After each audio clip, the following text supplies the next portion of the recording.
તમારી સ્ટ્રગલ કે તમારે પહેલેથી આવું ફિક્સ હતું કે મારે શું બનવું છે, બ્લોગર બનવું છે, કેવી રીતનું તમારું સપનું હતું? તમારી આ જે જર્ની છે બ્લોગરની કેવી રીતે રહી, શરૂઆત કેવી રીતે કરી? તમારા વિશેની એવી વાત કહો કે જે બહાર રાકેશભાઈ સિવાય કોઈ નથી જાણતું.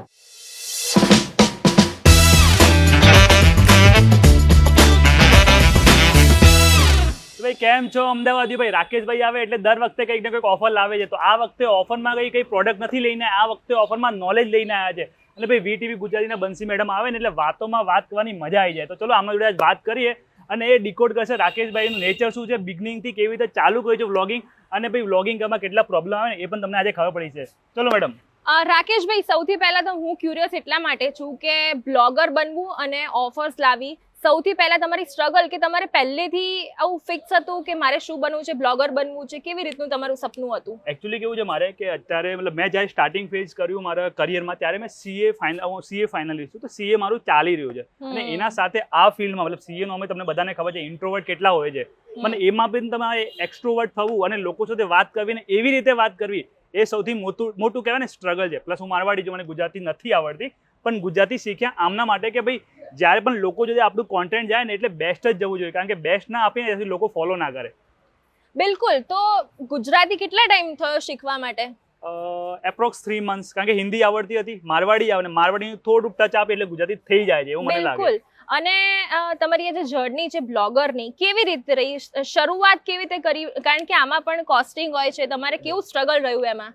જ્યારે મેં ચાલુ કર્યું ત્યારે મારા જોડે આઈ થિંક ઓપ્પોનું કંઈક ફોન હતું, નાનકડું જે 15-16 હજારનું આવે છે ને એ જ. અને કેવું હતું કે એક ફેસબુકમાં એડ આવતી હતી ને, ટીવીમાં ફેસબુકની એડ આવતી હતી કે એક ભાઈ છે જલેબીનો ફોટો લે છે, એક દાદી કંઈક રોટલા બનાવતી એનો વિડીયો લે છે અને પછી એ પોસ્ટ કરે છે ને દાદીની સેલ વધે છે, જલેબીવાળા જે દુકાનવાળા છે ને એમની સેલ વધે છે. તો એ જ જોઈને મેં કીધું ચલો આ લોકો કરી રહ્યા છે તો આપણે કેમ નહીં, આપણે પણ કરી શકીએ ને. જ્યાં મારવાડી આવે તમને ખબર જ કેવું થાય છે. તો મેં પણ ચાલુ કર્યું કે ચલો આપણે સ્ટ્રીટ ફૂડનું કંઈક ચાલુ કરીએ, સ્ટ્રીટ ફૂડને સપોર્ટ કરીએ. અને તમે બધાને ખબર, જે મને ફોલો કરે બધાને ખબર સ્ટ્રીટ ફૂડનો આપણે પૈસા નથી લેતા, તો એવી રીતે ચાલુ કર્યું છે. અને મોટો છે કે સ્ટ્રીટ ફૂડને અમે હંમેશા સપોર્ટ કરીશું. ક્યારેથી પણ મેસેજ આવે ને ખાવાનું થોડુંક સારું હોય કે ટેસ્ટ વાઇઝ હોય ને થોડુંક હાઇજીન વાઇઝ પ્રોપર હોય તો અમે શૂટ કરીએ. તો એ અમારી સ્ટ્રગલ સ્ટાર્ટિંગ લાઈફ કે ઓપ્પોથી સ્ટાર્ટિંગ કરવું, પછી આઈફોન પર હવે કેમેરા સુધી અમે કેવી રીતે પહોંચ્યા, એ મારું સ્ટ્રગલ લાઈફ બહુ લાંબી છે. તો એમાં કહેવાય ને ધીમે ધીમે એક સ્ટેપ મૂકીને, શોર્ટકટ નથી લેવાનું, બસ એ સિમ્પલ મોટો છે આપણો. બિલકુલ. રાકેશભાઈ, જ્યારે ફર્સ્ટ વિડીયો તમે આવી રીતે બ્લોગિંગ માટે અપલોડ કર્યો તો કેવી એક્સપેક્ટેશન હતી અને પછી રિઝલ્ટ શું નીકળ્યું હતું એનું? પહેલો વિડીયો તમને કહું બહુ જ મતલબ બધા માટે જ છે. કોઈ પણ લોકો પોસ્ટ કરે ને ફોટો એટલે કેવું થાય છે કે એક મેં વિડીયો પોસ્ટ કર્યો અને મે બી જ્યાં સુધી મને યાદ આપણે નોટિફિકેશન એક લેવલ પછી નોટિફિકેશન બંધ કરી નાખીએ કે ટાક ટાક ટાક વાગતું હોય. મને હજી સુધી મને 20 લાઈક આવ્યા હતા ને 20 લાઈક ચેક કરવા માટે 200 વાર ફોનનો અનલોક કર્યો છે કે ભાઈ લાઈક નહીં આવી. પછી દોસ્તને ફોન કે ભાઈ લાઈક તો કર, લાઈક કેમ નથી કરતો? કારણ કે સ્ટાર્ટિંગમાં લાઈક ના આવે અને કોન્ટેન્ટ પણ થોડુંક લો લેવલનું હતું, શીખતા હતા માટે.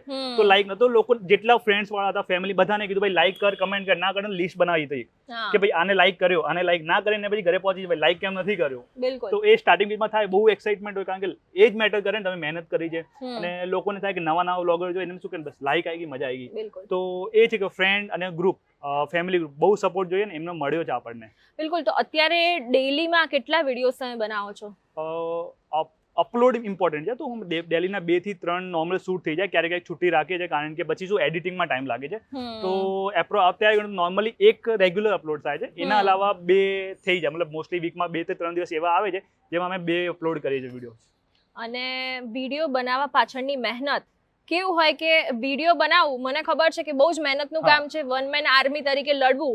તો તમે as a team, single person કેવી રીતે મેનેજ કરો છો? વિડીયો શૂટ કોણ કરે છે, કેવી રીતે એડિટ થાય છે, કેટલા ટાઈમમાં થાય છે, કેવી રીતે હોય છે પ્રોસેસ આખી?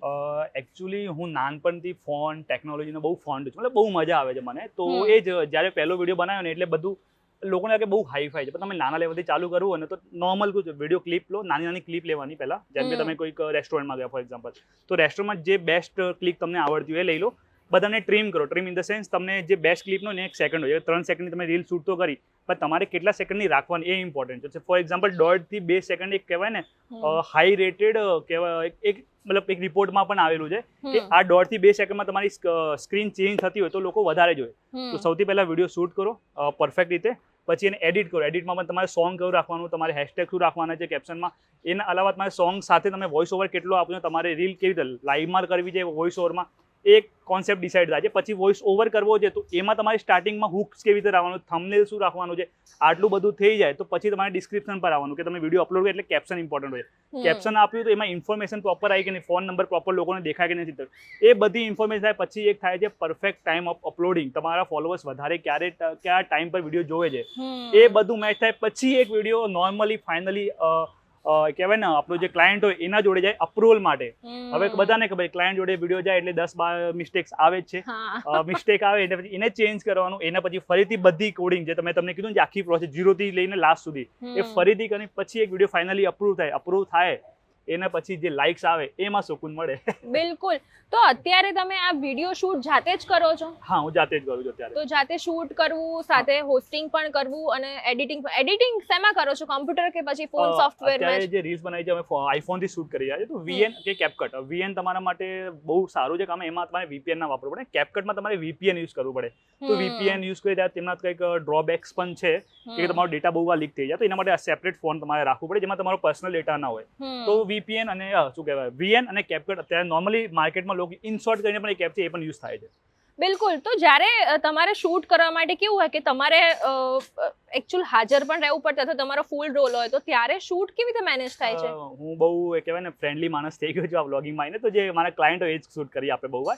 એઝ ફ્રેન્ડ્સમાં કોઈને બોલાવી દે કે ભાઈ એક શૂટ છે જેમાં લાઈવ પણ અમારે કંઈક બોલવું છે, તો એક ફ્રેન્ડ આવી જાય એઝ ભાઈ ક્લાયન્ટને કે ભાઈ એક વિડીયો લઈને તમારે પણ વિડીયો અપલોડ કરાવો છે, તો એમ કોમેડી થઈ જાય કામ. અચ્છા. અને ઇન્ફ્લુએન્સર બ્લોગર બનવું એટલે ખાસા ટાઈમની મહેનત છે. તમે કીધું 1-1.5 વર્ષથી શરૂઆત કર્યું ને પછી તમે જોબની સાથે પહેલા શરૂઆત કરી હતી, પછી અત્યારે જોબની અને ફૂલ ટાઈમ તમે ઇન્ફ્લુએન્સર જ છો. તો જે અત્યારે બ્લોગર કેવું છે ડે બાય ડે વધતા જાય છે, ઘણા બધા લોકોનું હવે સપનું બની ગયું છે અને એક ટ્રેન્ડ બની ગયું છે, અને એક સૌથી ઇમ્પોર્ટન્ટ વાત છે ફેમ. લોકોને ફેમ પણ જોઈતી હોય છે એટલે એ બનતા છે ઇન્ફ્લુએન્સર. કોઈ ટિપ્સ કરી એવા લોકો માટે? કહેવાય છે ને કોઈ પણ નવો બ્લોગર માર્કેટમાં આવે ને તો એક સૌથી કહેવાય ને એક બધાને એક નોલેજ આવે, મતલબ એક ખાય ને દિમાગમાં આઈડિયા આવી જાય કે શોર્ટકટ લઈએ, ફેક ફોલોવર લઈ લઈએ, ફ્રીમાં શૂટ કરવા જઈશું ને, તો એનાથી શું થાય ખબર છે, તમે ફેક ફોલોવર પરચેસ કરો બહુ છે, 500 રૂપિયામાં 5000 ફેક ફોલોવર પણ મળી જાય અને લાખ પણ મળી જાય છે. ભાઈ 10,000 નાખો ને એટલે તમારા લાખ થઈ જાય. પછી તમારું સૌથી મેઇન સ્ટેજ આવે, તમે વ્યૂઝ નથી આવવાના, તમે લાઇક, તમે ફેક લાઇક લો એટલે ભાઈ ક્રાઇટેરિયા એનાલિટિક્સ એથી તમને ખબર પડી જશે કે આ બધું ફેક ક્રાઇટેરિયાથી ફેક પેજ બનેલું છે. સૌથી પહેલી જે કહેવાય ને મારો જે ટર્મ્સ એન્ડ કન્ડિશનમાં બ્લોગર ફેક કંઈ પણ પરચેસ ના કરો. સિમ્પલ જેન્યુન 2 ફોલોવર ઓછા આવશે, ધીમે આવશે, એ વધારે તમને મજા આવશે. તમે શીખશો કે મિસ્ટેક શું છે, તમને એ ખબર પડે કે શું કરવું ને શું નથી કરવું. તમે બોલતા વધારે સારી રીતે શીખશો, કારણ કે તમે બધાને ખબર છે મારી ગુજરાતી પહેલાં કેવી હતી ને અત્યારે કેવી છે, બહુ ફરક આવ્યો છે. તો જે ધીમે ધીમે એક સ્ટેપ કરીને તમે આગળ જાઓ ને એ તમને એકચ્યુઅલમાં સક્સેસની પાસે લઈને જાય છે. એમ કે કહેવાય ને કોહલી પહેલા જ મેચમાં આવીને ફેમસ નથી થયો હતો, સચિનભાઈ પણ પહેલા મેચમાં આવીને ફેમસ નથી થયા. સચિન સર કે કોહલી સર જે પણ છે એમને 100 સેન્ચુરી લગાવી છે સચિનભાઈએ. તો સચિન તેંડુલકર 100 સેન્ચુરી લગાવવા માટે 100 મેચ નથી રમ્યા, 1000થી ઉપર મેચ રમ્યા હશે. તો મહેનત, ડેડિકેશન અને પેશન્સ એ તમારે જોઈએ જ છે. કોઈ પણ ન્યૂ બ્લોગર ઇન્ફ્લુએન્સર જેને માર્કેટમાં કહેવાય ને આગળ વધવું હોય. બિલકુલ. રાકેશભાઈ, એક પ્રાઇવેટ ક્વેશ્ચન કહેવાય રિગાર્ડિંગ ઇન્કમ, પણ આપણે જસ્ટ નોલેજ માટે લઈ રહીએ કે શરૂઆત કરી હતી તો શરૂઆતના વિડીયોમાં તમારો ચાર્જિસ કેવી રીતે રહેતો હતો અને હવે તમારો મિનિમમ ચાર્જિસ કેવી રીતે રહે છે? શરૂઆત પહેલાં જ કીધું મેં સ્ટ્રીટ ફૂડથી ચાલુ કર્યું છે. સ્ટ્રીટ ફૂડમાં હું શરૂઆતથી લઈને અત્યારે ઇન ફ્યુચરમાં અમે પૈસા લેતા જ નથી. બાય ચાન્સ ક્યારેક કોઈ આપી દે છે કહેવાય ને લિફાફામાં આપીને ને કહીને, તો બાય ચાન્સ લઈ લેવાય, પણ એમ અમે ચાર્જ નથી કરતા. ઇવન જે ખાવા જઈએ એ પણ અમે પે કરી રહ્યા છે. એના અલાવા તમારા વ્યૂઝ પર હોય છે, તમારા કેટલા વ્યૂઝ આવે, તમારા રેગ્યુલર કેટલી લાઇક્સ આવે છે પેજ પર, તમે કેટલું સારું કોન્ટેન્ટ, તો બધાનું વેરી કરે છે. ફોર એક્ઝામ્પલ 1 લાખનું પેજ છે તમારું, તો એમાં લોકો ચાર્જ કરે છે એપ્રોક્સ કહેવાય 3000થી લઈને મે બી 15,000, 20,000, 30,000, 50,000 સુધી ચાર્જ કરે છે લોકો. ડિપેન્ડ્સ ઓન એનો જોનર શું છે, નીશ શું છે અને કેવું કોન્ટેન્ટ આપી રહ્યા છે અને એમની નેગોશિએશન કરવાની પાવર કેટલી છે. તો મંથલી એમ કહીએ કે તમે જોબ કરતા તમારી મહેનતથી આમાં વધારે ધારો એટલું તમે ઇન્કમ જનરેટ કરી શકો છો. ખાલી ડેડિકેશનની જરૂર હોય છે. બિલકુલ. રાકેશભાઈ, દરેક વાત હોય તો ફેમિલી મેમ્બરનો પણ સપોર્ટ હોવો બહુ જરૂરી છે, કારણ કે ફ્રિકવન્ટ ટ્રાવેલ કરવું પડતું હોય. ઘણીવાર એવું થાય કે ટાઈમિંગનું કોઈ જ ઠેકાણું ના હોય, કોઈક શૂટ મોર્નિંગમાં હોય અથવા નાઇટનું હોય, તો ફેમિલી સપોર્ટ કેવો છે? કોણ છે તમારા ફેમિલીમાં? સ્ટાર્ટિંગમાં કેવું હોય, સ્ટાર્ટિંગથી તમને વાત કરું, ફેમિલીમાં કેવું હોય છે, ફેમિલી આપણું સારું જ વિચારે છે. તો એમાં કેવું હોય કે તમે સ્ટાર્ટિંગમાં વ્લોગિંગ ચાલુ કરો ને એટલે બધી ફેમિલી ઇઝીલી તમને એક્સેપ્ટ ના કરે કે vlogging is not a profession in the India right now. નથી એ તો લોકો નથી એક્સેપ્ટ કરતા. ફેમિલી તો બધા નથી, કેમને બીક શું લાગે કે હું આજે સીએ ફાઇનલિસ્ટ છું, ઠીક છે, તો લોકોને ભાઈ તું સીએ તારું પતાય ને, આ તો લોકો કરતા હશે. કેમ કે પહેલા કેવું હતું કે ફિલ્મ એક્ટિંગ લોકો કરવાનું, ફેમિલી શું ક્રિકેટ ના રમો, એક્ટિંગ ના કરો, એ બધું પ્રોફેશન નતા, ત્યારે કરે છે. તો એ જે અત્યારે જે વેવ આવી છે ને ઇન્ફ્લુએન્સર માર્કેટિંગ બ્લોગર્સની, એ અત્યારે જે ઓલ્ડ ટાઈમના મમ્મી પપ્પા હોય છે આપણે, જેમને થિંકિંગ એમને નથી જોયું આ લોકોએ, તો એમને નથી લાગતું કે આમાં કંઈક ફ્યુચર છે, તો એને થોડુંક ટેન્શન આવી જાય છે. એનામાં તમે બેસીને આરામથી સમજાવો કે પપ્પા આવું છે, એવી રીતે થશે, આ ફ્યુચર છે, પ્રોપર કામ છે, જેન્યુઇન કામ છે, રેગ્યુલર કામ છે, અને આમાં પણ કરિયર છે, સમજાવો એટલે ધીમે ધીમે પછી સપોર્ટ કરવા લાગે છે. તો અત્યારે મમ્મી પપ્પા બધા સપોર્ટ કરે છે અને જોવે છે, મતલબ પપ્પા પણ વિડીયો શેર કરે, મમ્મી જ્યારે વિડીયો કોઈને શેર કરે અને ખબર પડે મને કે ભાઈ મમ્મી પપ્પાએ વિડીયો શેર કર્યો છે મારો, તો ભાઈ જે મજા આવે ને કે હા આ જ જોઈએ છે આપણે લાઈફમાં, એ મળી ગયું આપણને. બિલકુલ. તો ફ્યુચર ગોલ શું હવે તમારું? ફ્યુચર ગોલ ફિલહાલ એવું છે કે મારા જે પણ લોકો મારા પેજ પર આવે છે એમને મારે કોઈને પણ લાઈફમાં કોઈ પ્રોબ્લેમ હોય કે હું એમને હેલ્પ કરી શકું કોઈક લેવલ પર, એ. અને સેકન્ડ, એક સેલિબ્રિટી નથી કહેવાય પણ હા કંઈક જઈએ તો લોકો ઓળખે, આટલું જોઈએ છે. ફેમ અને સાથે રિસ્પેક્ટફુલી ફેમ. બિલકુલ. બીજી કોઈ એવી તમારા વિશેની એવી વાત કહો કે જે બહાર રાકેશભાઈ સિવાય કોઈ નથી જાણતું. તો સિક્રેટની વાત કરીએ તો હું તમને એક સ્ટ્રગલ સ્ટોરી બતાવું મારી. જ્યારે આર્ટિકલશીપ મારી પતી અને મેં જોબ ચાલુ કરી હતી, કંઈક જોબનો ટાઈમિંગ નોર્મલી તમને ખબર છે ઇન્ડિયામાં કેવો છે, 9 થી 6 કહે છે પણ 9 થી 9 તો થઈ જ જાય છે. તો એ વર્કલોડ બેલેન્સ કરવાનું. એના પછી તમે 3 કલાક શૂટ કરો ક્યાંય પણ, તો તમે ગણો 9 થી 9 12 કલાક થયા, 3 કલાક શૂટ કર્યું. એના પછી CA finally as a student બધાને ખબર છે 5-6 કલાક સ્ટડી કરવી પડે. તો 12 ને 13 15 ને 5 20 કલાકનો તો મારો દિવસનો કામ એવી રીતે જતી રહે. 4 થી 5 કલાક મેક્સિમમ ટાઈમ મળે સુવાનો.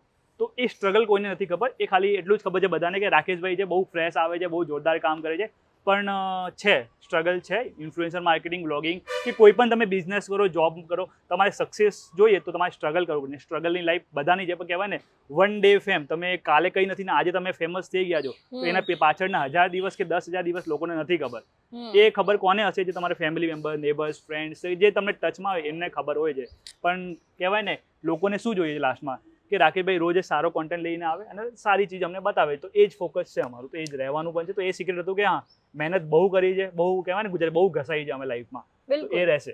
તો રાકેશભાઈ અત્યારે સપોઝ કેવું હોય કે જનરલી તમે કોઈ પણ જગ્યાએ એક મેન્ટાલિટી છે લોકોની કે કોઈ સામેથી અપ્રોચ કરવા તમે જતા હો ને ત્યારે લોકો તમને આમ વન કાઇન્ડ ઓફ એટીટ્યુડ બતાવે અથવા તો તમને એટલું ઇમ્પોર્ટન્સ ના આપે. તમારો એક્સપિરિયન્સ એના માટે કેવો રહે? તમે જ્યારે સામેથી કોઈને અપ્રોચ કરો છો તો કેવા રિવ્યુ કે કેવો તમને આન્સર મળે છે? ભગવાનની દયાથી અત્યાર સુધી જરૂરત નથી પડી. 1 વર્ષથી રેગ્યુલર કામ કરું છું કે સામેથી કોઈને અપ્રોચ કરવું પડે.